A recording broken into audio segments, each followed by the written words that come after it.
हाँ, नमस्ते प्रणाम। हम किशोर लाल यादव और एक बहुत ही प्यारी कंपनी वर्ल्ड वॉइस म्यूज़िक, जिस पे मेरा एक बहुत ही प्यारा सॉन्ग आ रहा है, सैड सॉन्ग, जिस गाने का आप लोगों के बरसों से इंतज़ार था। बल्कि 7-8 साल से हर आदमी यहाँ तो रिश्ते भूल जाता है, लोग भूल जाते हैं, लेकिन आप लोगों ने उस गाने को इतना याद रखा है, जिस गाने का नाम है डोली में गोली मार दे 3।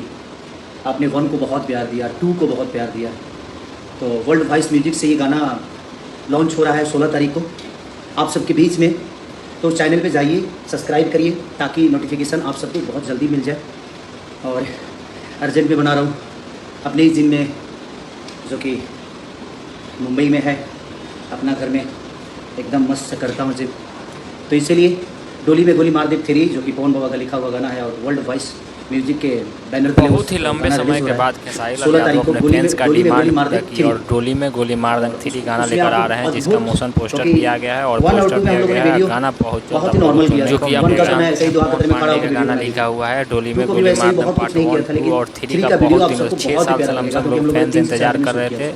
6 साल का सपना पूरा करने वाले हैं। जब ये गाना आएगा भोजपुरी हल्का मचा देगा। सेट सॉन्ग है जो कि अभी रंगदारी सॉन्ग आया ही था, मगही भोजपुरी और हिंदी मिलाकर रोशन रोही के साथ, जो कि बहुत ही जो कि इस वीडियो में खेसारी लाल बताते हुए नजर आ रहे हैं कि अपने ही जिम में वीडियो बना रहे हैं और उनके ये जिम जो कर रहे हैं उनके घर में ही जिम है, जो कि बैकग्राउंड में देख रहे होंगे पंखा। और इस गाने का वेट खेसारी लाल यादव भी कर रहे थे कि कब छूटे और मार्केट में, और बहुत ही बवाल। तो जितने भी खेसारी लाल यादव के चाहने वाले हैं इस वीडियो को ज़्यादा से ज़्यादा शेयर करें ताकि सब फैंस को पता चल सके खेसारी लाल यादव का डोली में गोली मार दे 3 गाना आने वाला है। और जितने भी लोग बेसब्री से इंतजार कर रहे थे इस गाने का, उनका भी बेसब्री अब खत्म होने वाला है और बहुत जल्द 16 जून को आने वाला है गाना। और इस वीडियो को ज़्यादा से ज़्यादा शेयर कीजिए ताकि सारे फैंस तक ये वीडियो पहुंच जाए और पता चलेगा डोली में गोली मार दे 3 गाना आने वाला है।